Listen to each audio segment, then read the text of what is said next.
नमस्कार दोस्तों, मैं हूं Mamta Sharma classes point YouTube channel पर। स्वागत है आप सभी का एक बार फिर से। दोस्तों, आज की हम इस वीडियो में पढ़ने वाले हैं सर्वनाम, जिन्हें हम इंग्लिश में प्रोनाउन कहते हैं। आज उसी को हम हिंदी में समझने वाले हैं, यानी कि सर्वनाम। ठीक है, तो आराम से पढ़ेंगे। बहुत ही ईजी तरीके से मैं यहाँ समझाने वाली हूँ। इसकी सबसे पहले परिभाषा देखेंगे कि सर्वनाम कहते किसे हैं।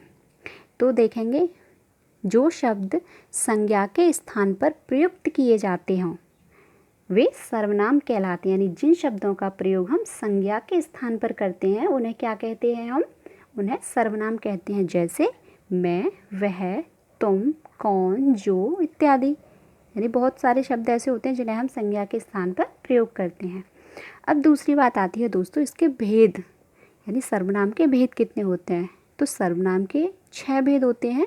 6 के पहले हम नाम देखेंगे कौन कौन से भेद होते हैं, और जो 6 भेद हैं इनको हम एक एक करके डिटेल से भी पढ़ेंगे। ठीक है, तो पहला है पुरुषवाचक सर्वनाम, दूसरा है निश्चयवाचक सर्वनाम, तीसरा है अनिश्चयवाचक सर्वनाम, चौथा है प्रश्नवाचक सर्वनाम, पांचवा है संबंधवाचक सर्वनाम, छठवां है निजवाचक सर्वनाम। अब दोस्तों, हम इन 6 भेद को एक एक करके डिटेल से पढ़ेंगे। सबसे पहले पढ़ेंगे हम पुरुषवाचक सर्वनाम। तो पुरुषवाचक सर्वनाम किसे कहते हैं? जो सर्वनाम किसी व्यक्ति के लिए प्रयुक्त होता है वह पुरुषवाचक सर्वनाम कहलाता है। यानी इसमें समझने में ज़्यादा कठिनाई नहीं है, एकदम ध्यान से इसे समझेंगे। थोड़ा सा ध्यान देने की ज़रूरत है बस, कि वो सर्वनाम जो किसी व्यक्ति के लिए प्रयोग होते हैं उन्हें हम कहते हैं पुरुषवाचक सर्वनाम। जैसे मैं, तू, वह, तुम इत्यादि। अब दोस्तों, यहाँ पे एक बात है कि पुरुषवाचक सर्वनाम के 3 भेद होते हैं। कितने भेद होते हैं? 3 भेद होते हैं। कौन कौन से होते हैं वो? उत्तम पुरुष, मध्यम पुरुष और अन्य पुरुष। अब हम इसको तीनों को डिटेल से पढ़ेंगे। पहला देखेंगे हम उत्तम पुरुष। बोलने या लिखने वाला स्वयं अपने लिए जिन सर्वनामों का प्रयोग करता है उन्हें हम उत्तम पुरुषवाचक सर्वनाम कहते हैं।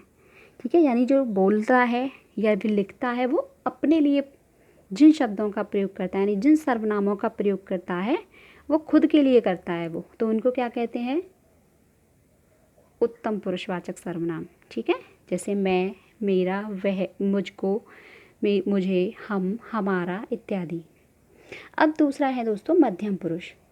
अब यहाँ देखेंगे इसे कि जो वक्ता या लेखक, यानी जो कहने वाला है या फिर लिखने वाला है, वो अपने सामने वाले के लिए, यानी सुनने वाले के लिए जो सुन रहा है, अथवा पढ़ने वाले के लिए, यानी जो वक्ता या लेखक सुनने वाले अथवा पढ़ने वाले के लिए जिन सर्वनाम शब्दों का प्रयोग करता है उन्हें कहते हैं हम मध्यम पुरुषवाचक सर्वनाम। जैसे तू, तुम, तेरा, तुमको, तुम्हें, आप इत्यादि। अब देखेंगे हम अन्य पुरुष। यानी पहला क्या था हमारा? उत्तम पुरुष, जिसमें बोलने वाला या लिखने वाला स्वयं के लिए प्रयोग करता है सर्वनाम का। और मध्यम पुरुष में क्या था कि जो वक्ता है या लेखक है वो सुनने वाले या पढ़ने वाले के लिए जिन सर्वनामों का प्रयोग करता है। अब तीसरा है अन्य पुरुष, यानी जिसके बारे में हम बात कर रहे होते हैं। कोई तीसरा होता है, यानी जिसके बारे में हम बात कर रहे होते हैं या लिखते हैं, उसके नाम के बदले प्रयुक्त सर्वनाम को अन्य पुरुषवाचक सर्वनाम कहते हैं। जैसे वे, उसे, उसको, उन्हें, उन्होंने इत्यादि। ठीक है, तो यहाँ पे दोस्तों हमने सर्वनाम का पहला भेद डिटेल से पढ़ा, पुरुषवाचक सर्वनाम। अब हम देखेंगे दूसरा, यानी कि निश्चयवाचक सर्वनाम। किसी निश्चित व्यक्ति, वस्तु, घटना अथवा कर्म के स्थान पर प्रयुक्त होने वाले सर्वनाम निश्चयवाचक सर्वनाम कहलाते हैं। यानी किसी निश्चित कोई व्यक्ति होता है, घटना होती है या वस्तु होती है, उसके बारे में हमें निश्चित पता होता है।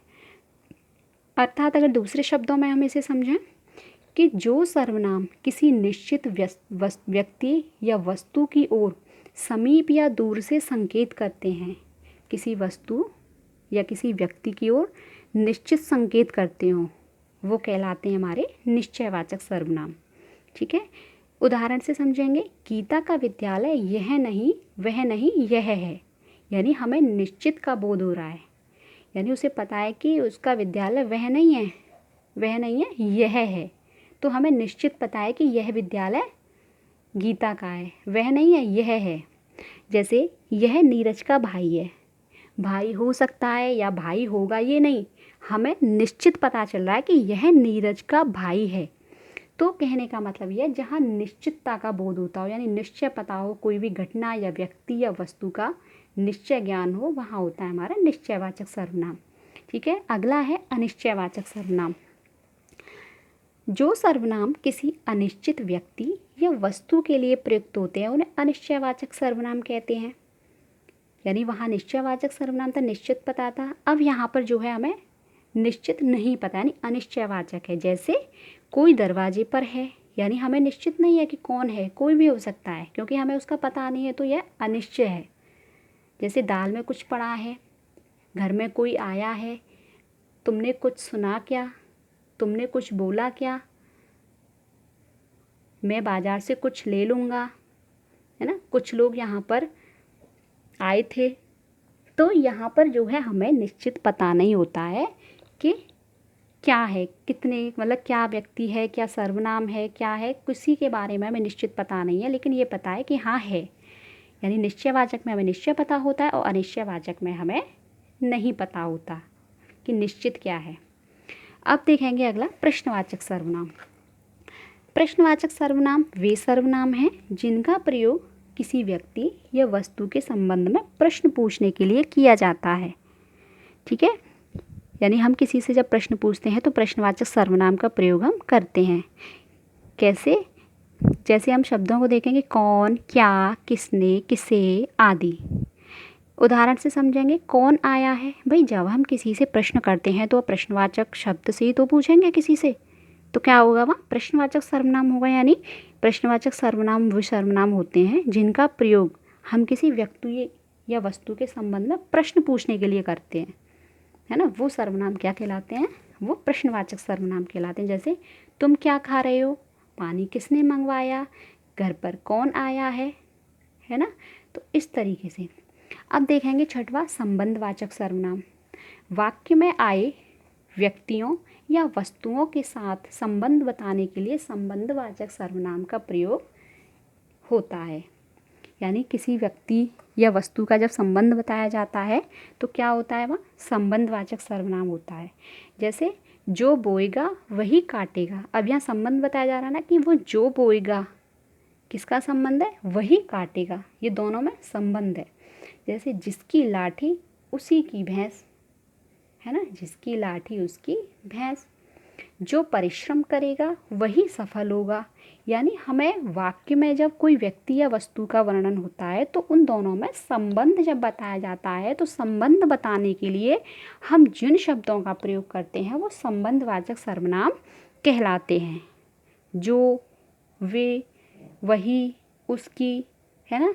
जैसे जो परिश्रम करेगा वही सफल होगा, यानी जो जल्दी जागेगा वही पाएगा, जो सोएगा वो खोएगा। इस तरीके से अगला है निजवाचक सर्वनाम। तो जो सर्वनाम कर्ता के निजत्व यानी कर्ता के अपनेपन के लिए प्रयोग करते हैं तो उन्हें निजवाचक सर्वनाम कहते हैं। यानी कर्ता जो है अपने लिए यानी अपनेपन के लिए, निजत्व के लिए करता है इनका प्रयोग, तो वो क्या कहलाते हैं, निजवाचक सर्वनाम कहलाते हैं।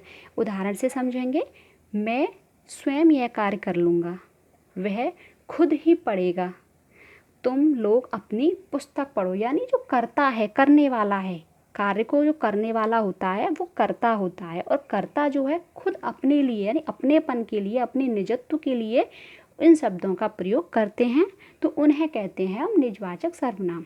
तो यहाँ पर क्या है, मैं स्वयं, यानी अपने लिए कहा है कर्ता ने कि मैं स्वयं कर लूँगा, या मैं स्वयं अपने घर चला जाऊँगा, या वह खुद ही पढ़ लेगा। यानी जो काम को करने वाला होता है वो कर्ता होता है, कर्ता जो होता है वो खुद अपने लिए प्रयोग करता है इन शब्दों का, तो वहाँ होता है निजवाचक सर्वनाम।